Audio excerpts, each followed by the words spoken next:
cardaholics of all ages. Welcome back to Big L's Cards. Thank you so much for watching. And in today's video, I want to talk about something that is causing a firestorm on Twitter, and that is what is a Grail sports card. And this came from those back pages on Twitter. He tweeted something that everybody got really upset about. I believe it was something to the extent of, I don't understand how people can call cards that are worth under $500 a Grail. And I think, I mean, I understand what he was getting at. There are a lot of card people who are like, oh my word, I'm holding a Grail card, and then immediately try to flip it. So it's kind of interesting that people were upset. But I also, to a degree, understand how that can come across. And I know him. I know he was joking. So this video is not to attack Eric's position. I love the guy. Go give him a follow. He's also on YouTube. Go give him a follow. So this is not like an attack video or anything. This is more so, it kind of sparked an interesting thought in my mind of, well, what is a Grail? What do I consider a Grail sports card to be? And I think that we can almost divide Grail into two categories. There are the standard Grails for the entire hobby, cards that you kind of wish you could have, but the scarcity makes it almost impossible, or the value makes it almost impossible. So for example, a 1952 Topps Mickey Mantle, T206 Hannes Wagner, an 86-87 Fleer Jordan rookie, right? These cards that we all know, they're so famous, and sometimes they pop up. It's very, very, very, very rare that they do, though, right? So it's those I consider to be more of like the standard Grail, based on the fact that they are very difficult to obtain for various reasons. And then I would say that there are personal Grails, more appropriately, I would say white whales, cards that you make your chase.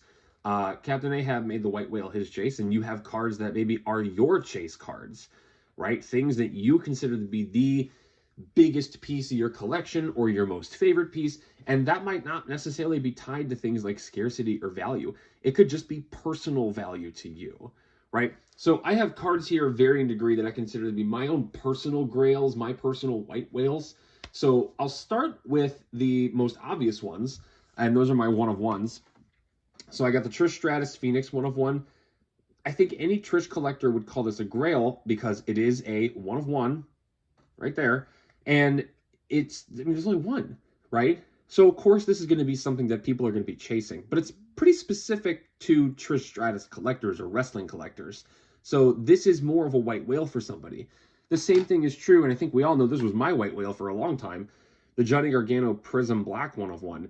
This was my white whale. I was chasing this thing for months trying to get this thing.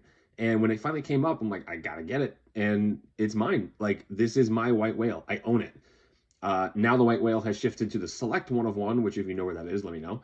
But this is my white whale. I've got it, right? This is more, I think, what people consider to be white whale type cards, Grail cards, because they are 1-of-1s. They don't come up very often. They are more in line with what the term Grail refers to, because of that scarcity. They are not the most valuable 1-of-1s, and that's totally okay. I think Grail is more termed, at least equated with scarcity than it is value, because I would consider this card to be a white whale for me. Alexa Bliss, National Treasures Auto Patch, 9/49. This is not scarce. There are a few available on eBay. They are overpriced compared to what I paid for this. I paid like $100 for it, which at the time was wild because they were selling for like over 200 at one point. So this is my white whale, at least one of them. It's not a huge white whale compared to the 1-of-1s over there, but this was something I was chasing for a long time and finally snagged for a really, really good price. And I'm very happy to have this in the collection. I would also say, and I'm not going to take it out and show it, but I'll show the case for it, my Aaron Judge Patch Auto. This was not something I was chasing, right? But the fact that I was able to pull this out of a pack, and I'm keeping it forever, it's a white whale for me. Something that I've never done before was pull an Aaron Judge autograph out of a pack. And I've done it. And this card is staying in my collection forever, no matter what. So this was a white whale for me. But I would also argue sometimes that we put a lot of personal value on even the smallest cards. And I love it. The stories that cards tell are absolutely incredible. So I have two stories that of these two cards right here. These are very small cards, but they are so important to me that I would consider them to be white whales, to be personal Grails.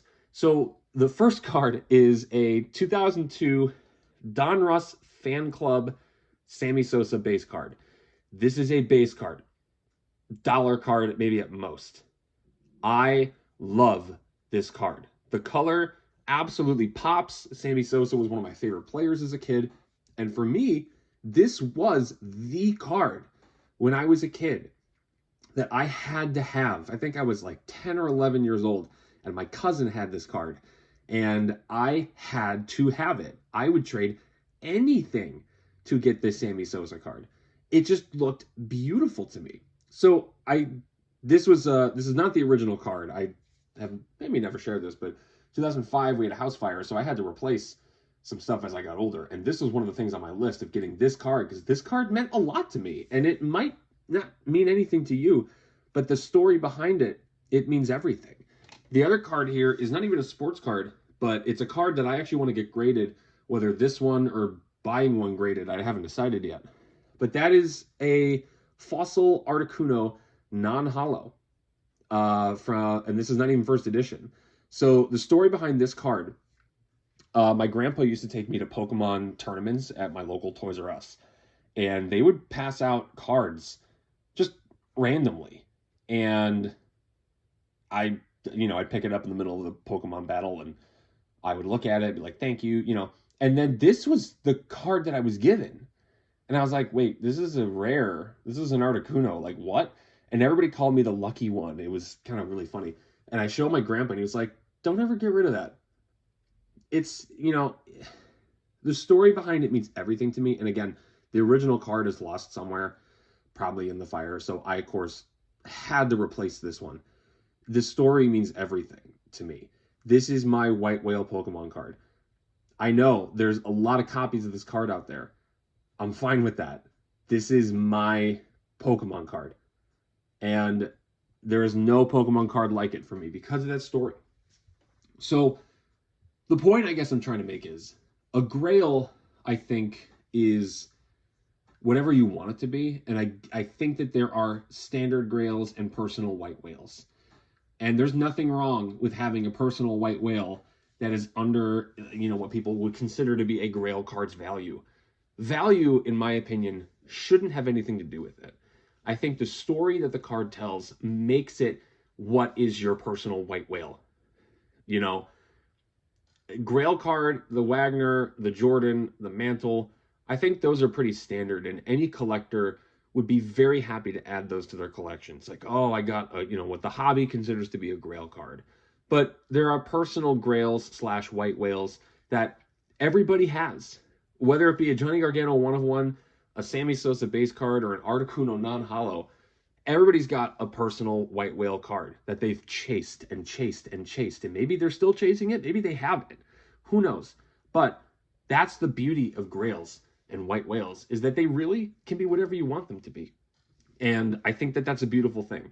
So let me know your White Whale / Grail card in the comments below. I'd love to hear what you guys are interested in and what you're chasing. Thank you so much for watching. Please leave a like, subscribe, stay tuned for more videos. I want to give a shout out to Eric at Those Back Pages on Twitter. He's also on YouTube, Those Back Pages. Very insightful guy. Love following him. Go give him a follow. Thank you for the inspiration for this video. Again, his opinion is his opinion, and I understand what he was saying, so I don't want anybody to think this is an attack on him. I love him. He's awesome. So please give him a follow. Again, thank you for watching, and until next time, chase your Grail, chase your White Whale, and bye-bye.